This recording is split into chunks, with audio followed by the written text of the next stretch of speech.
Kejaksaan Agung memperlihatkan suasana saat penggeledahan rumah mewah mantan pejabat Mahkamah Agung Zarof Richard di Senopati, Jakarta Selatan pada akhir Oktober 2024 lalu.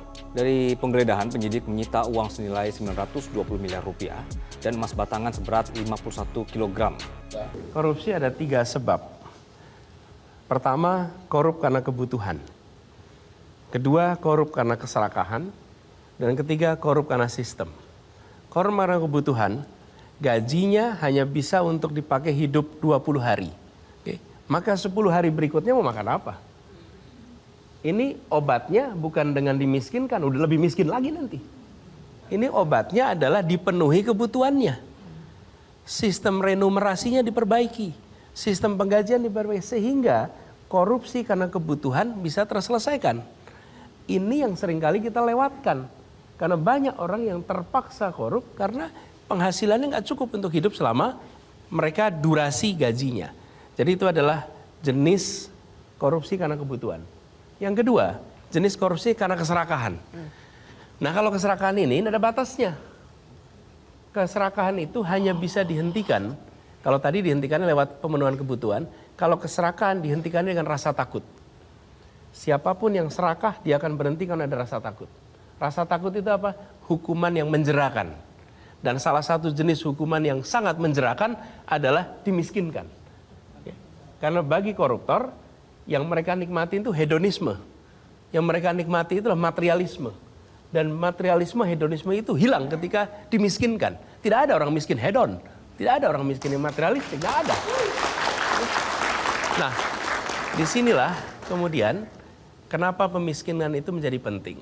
Nah, saya sendiri berpandangan terkait dengan ini, selama sistem hukum kita belum sempurna, maka kita harus memberikan ruang bagi koreksi atas hukuman.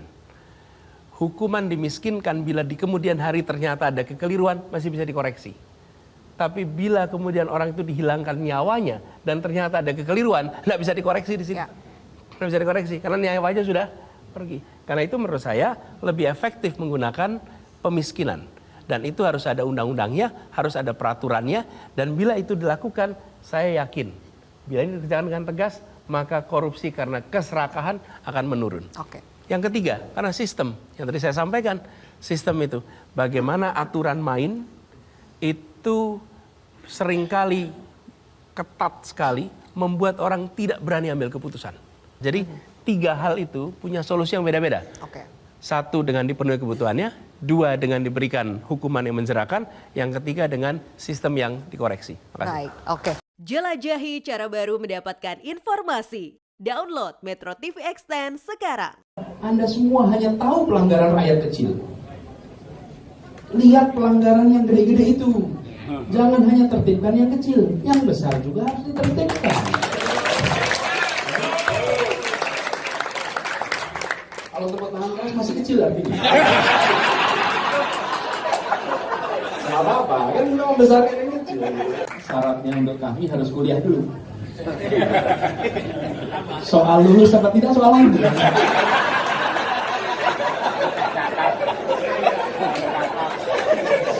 Dan tidak ada catatannya lulus berapa tahun, tidak ada. Biasanya makin panjang lulusnya makin tampil organisasinya. Bisa kualat gitu nanti. Assalamualaikum warahmatullahi wabarakatuh. Alhamdulillahirabbil alamin. Wassalatu wassalamu ala asrofil anbiya'i wal mursalin. Sayyidina wa habibina wa maulana Muhammadin wa ala alihi wa ashabihi ajma'in. Amma ba'du. Pertama, alhamdulillah kita panjatkan puji syukur Allah Subhanahu wa taala. Malam hari ini menjadi malam istimewa bagi kita semua di sini. Dan bagi saya khususnya, alhamdulillah karena rumahnya dipakai oleh kami. Jadi tadi Pak Nazarudin mengingatkan, Pak Nazarudin ini pertama kali, karena sebelumnya kalau di Menteng biasanya di rumahnya Pak JK. Tapi tahun lalu Pak JK sudah ngasih warning. Karena itu tahun ini diikhlaskan lebih dulu di sini daripada rumahnya Pak. Sebetulnya karena beliau lagi di Turki, itu bukan lain-lain gitu. Jadi alhamdulillah. Yang kedua saya ingin sampaikan terima kasih. Kita sampaikan apresiasi Profesor Dr. Siti Zuhro dan semuanya, seluruh jajaran Majelis Nasional KAHMI, para Dewan Pakar Majelis Nasional, dan juga penceramah kita Profesor Andi Faisal Bakti yang tadi lengkap 7 hal. Jadi saya lebih dari vertikal dan horizontal. Jadi Bang Manimang saya nangkap lebih, Bang. Saya nangkap ada 7 hal tadi. Tapi isinya apa lihat rekaman nanti. Jadi pesan dari Prof. Andi tadi saya rasa penting sekali, terutama yang terkait horizontal yang kadang-kadang terlewatkan. Yang terhormat di sini banyak sekali senior-senior kita, kalau disebut satu-satu cukup panjang, Pak Jafar Hafsah, di sini ada Bang Ismail, Bang Egi, semuanya kalau disebut satu-satu panjang. Dan ketua tadi disebutnya Bang KY ya, ketua Komisi Yudisial Bang Aidil, dan juga hadir Bang Hamdan Zulfadi pojok sana. Ya, terima kasih pada semuanya yang hadir pada malam hari ini. Tadi saya sebelum kesini saya cek berapa jumlah yang hadir. Menurut catatan yang tercatat 728. Jadi masya Allah banyak. Kalau sebelumnya nggak tercatat ya. Biasanya kami itu terampil dan nyatet, Pak. Terampil dan tercatat itu ada, tapi kita tercatat selalu terampil. Jadi alhamdulillah saya bersyukur. Dan ini memang adalah forum silaturahmi yang sangat egaliter. Sulit menemukan forum silaturahmi yang seegaliter KAHMI yang diselenggarakan beberapa kali. Di sini ketemu siapa saja, dari mana saja, bisa bersapa dengan siapa saja. Ya itulah KAHMI dan harus dipertahankan sini. Ini sesuatu yang tadi sebetulnya saya undang juga. Di sini ada duta besar Turki. Ini bukan duta besar Turkinya saja, tapi beliau dengan seorang tamu saya tadi siang. Beliau adalah seorang pengelola kegiatan pendidikan yang sekolahnya saja di Turki lebih dari 200 sekolah. Di seluruh dunia ada lebih dari 8 atau 10 universitas di seluruh dunia. Dan beliau datang ke Indonesia, saya undang kita untuk coba kita bangun universitas dengan taraf internasional di Indonesia bersama-sama dengan mereka. Jadi saya ajak datang ke sini, tapi rupanya ada panggilan ketemu pejabat yang tidak bisa dihindari, dia jalan duluan. Dan yang menarik, ini mirip dengan kita, ini entrepreneurship to land. Dia itu adalah lulusan SMA yang gagal masuk kuliah. Karena itu ikut bimbingan tes. Sambil bimbingan tes, dia dengar bimbingan tesnya ini agak bangkrut. Dia pinjam uang ayahnya, dibeli bimbingan tesnya. Ini orang dahsyat, umur 18 tahun. Jadi bimbingan tesnya dibeli, dibesarkan, dan akhirnya menjadi salah satu perguruan swasta terbesar di Turki. Jadi nama singkatannya BAU, bahasa Turkinya agak susah nyebutnya. Tapi bahasa Indonesianya kurang enak singkatannya, BAU. Gitu. Karena itu saya enggak, ya, sebenarnya BAU aja lah, jangan dipanjangkan gitu. Ini salah satu contoh. Saya ajak ke sini, saya katakan nanti malam akan ada iftar dengan orang-orang yang mendapatkan manfaat pendidikan dan bisa memberikan manfaat pada begitu banyak masyarakat karena mereka diangkat lewat pendidikan. KAHMI adalah orang-orang yang diangkat lewat pendidikan. Karena syaratnya untuk KAHMI harus kuliah dulu. Soal lulus atau tidak soal lain.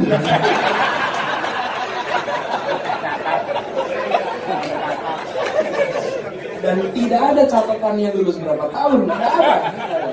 Biasanya makin panjang lulusnya makin tampil organisasinya.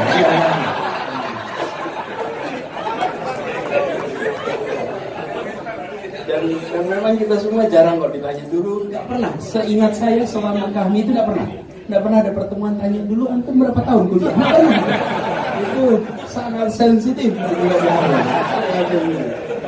Tapi yang pasti yang kuliahnya masuk cepat, lulus cepat, jarang muncul aktif di HRD. Jarang. Tapi biasanya kalau sudah organisasi mereka bagian terima perintah. Yang kuliahnya lama bagian beri perintah. Jadi udah bisa dikira-kira yang pegang mikrofon ini lama semua.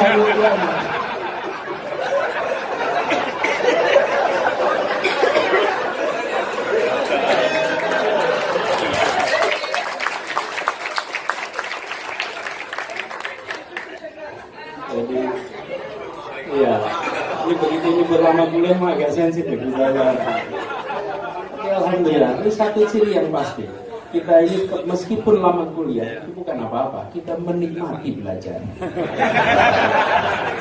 Kita menikmati belajar, karena itu tidak ingin segera lepas dari proses pembelajaran. Bahkan pertemuan tadi pun kalau kita pertemuan sekarang kita ini pembelajaran. Semua satu-satu datang dan menyampaikan dan kita semua di sini ambil hikmahnya. Saya rasa terjaga semangat itu. Jadi alhamdulillah malam hari ini saya bersyukur sekali dan teman-teman semua, kakak-kakak, adik-adik, abang, dan hari ini memang juga bersejarah karena berkumpul di sini ya kami ya Forhati. Dan belum pernah dalam sejarah kami Forhati dua ketua perempuan. Harus ada. Teman-teman silahkan daftar Forhati kalau boleh. Bisa.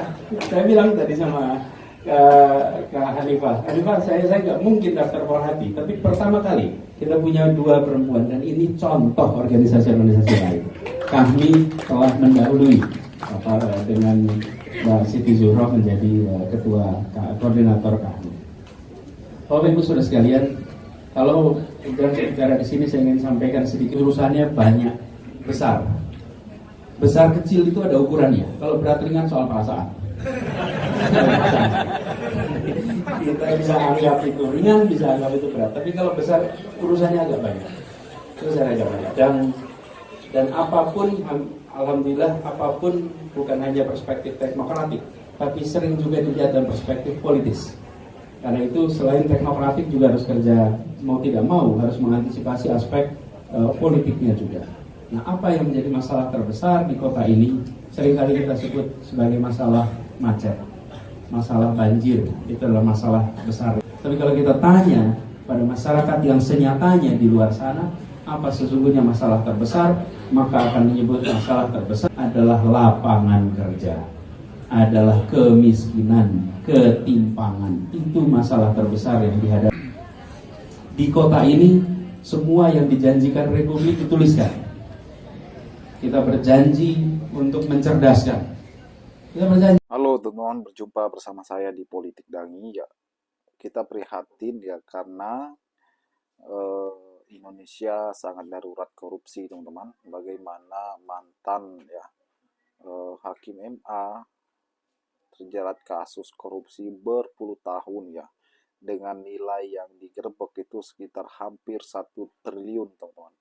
Bayangkan ya, ini darurat sekali. Kita butuh pemimpin yang cerdas, yang tegas, teman-teman, memberikan efek jera terhadap para koruptor ini. Indonesia butuh Anies Baswedan ya sebagai presiden Indonesia dan memberantas semua mafia ini. Bagaimana menurut kalian?